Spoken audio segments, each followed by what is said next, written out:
संवैधानिक पदों पर विराजमान महानुभावों के जो विधिक परामर्शदाता होते हैं, उनकी बड़ी भूमिका होती है। कानून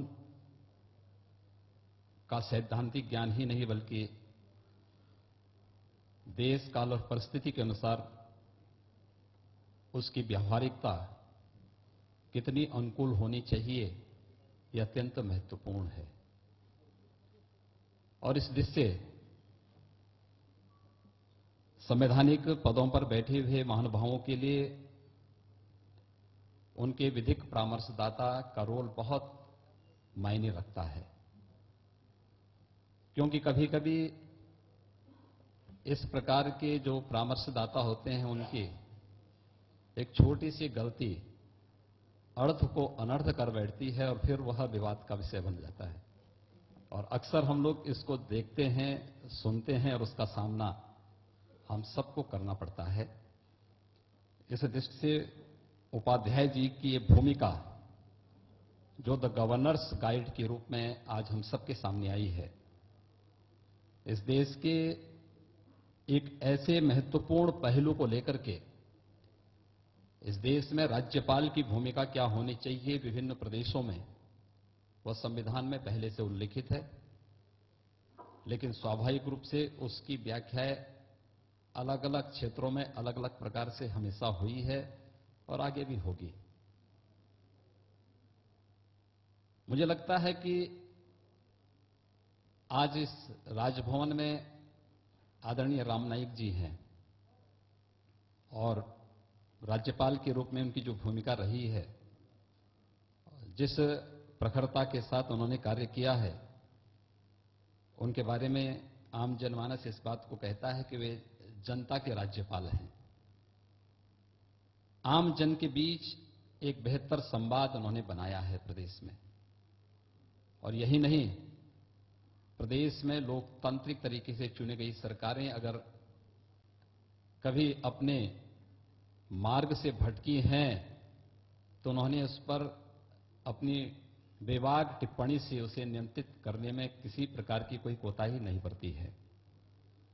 लोकतंत्र में राज्यपाल की भूमिका अत्यंत महत्वपूर्ण है और अगर एक संवैधानिक अभिभावक के रूप में अपनी इस भूमिका को कोई भी राज्यपाल निर्वहन करता है तो लोकतंत्र के लिए वह शुभ संकेत है। लेकिन इसी राजभवन ने राज्यपालों की इस भूमिका को भी देखा है, जिन्होंने चुनी गई सरकारों को एक क्षण में बदला है, फिर न्यायपालिका ने हस्तक्षेप करके उसको बहाल भी किया है।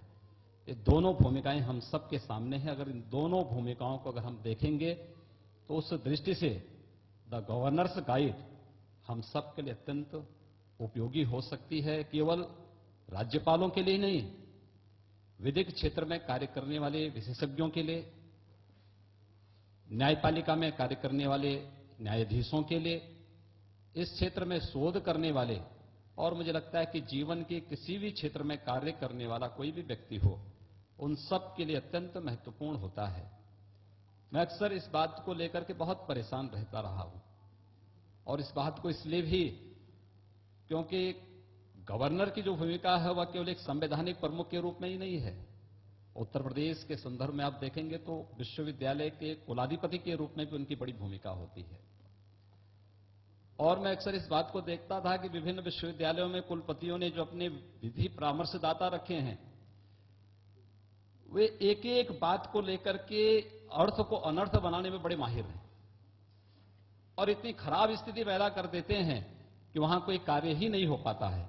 मुझे तो अक्सर आना पड़ता था गवर्नर साहब के पास कि आपके फलाने विश्वविद्यालय ने ये वहां पर इस प्रकार की स्थिति है, इसको आप देखें। उनके द्वारा प्रमार्जन होता था और उनके द्वारा जो रास्ता दिखाया जाता था वह अत्यंत महत्वपूर्ण होता था। मुझे विश्वास है कि आज जो चीजें सामने आई हैं, यह एक व्यावहारिक ज्ञान है।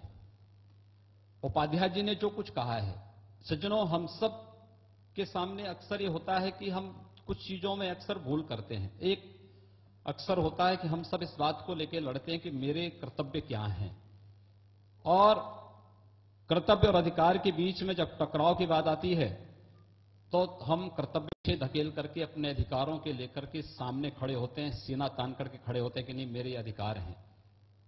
अगर हम सब उन अधिकारों को कर्तव्यों के साथ जोड़ करके देखें, हर तंत्र का, हर संस्था के अपने अपने दायित्व निर्धारित किए गए हैं भारत के संविधान ने।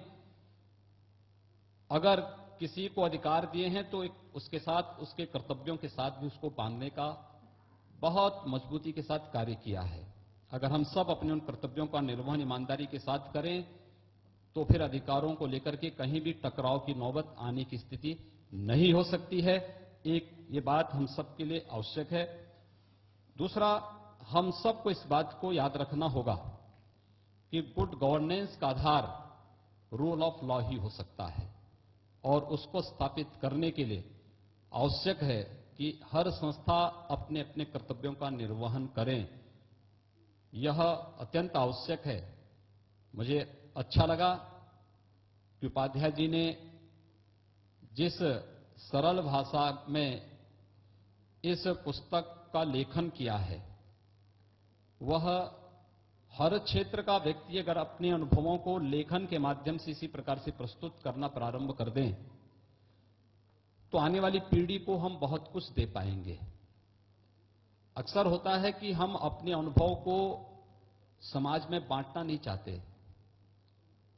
हम समाज के लिए केवल कुछ सैद्धांतिक ज्ञानों के माध्यम से सैद्धांतिक पक्ष को उसके सामने रख करके दिखाने का प्रयास करते हैं कि वह उससे उसका कल्याण हो पाएगा, जो वास्तव में ऐसा संभव नहीं।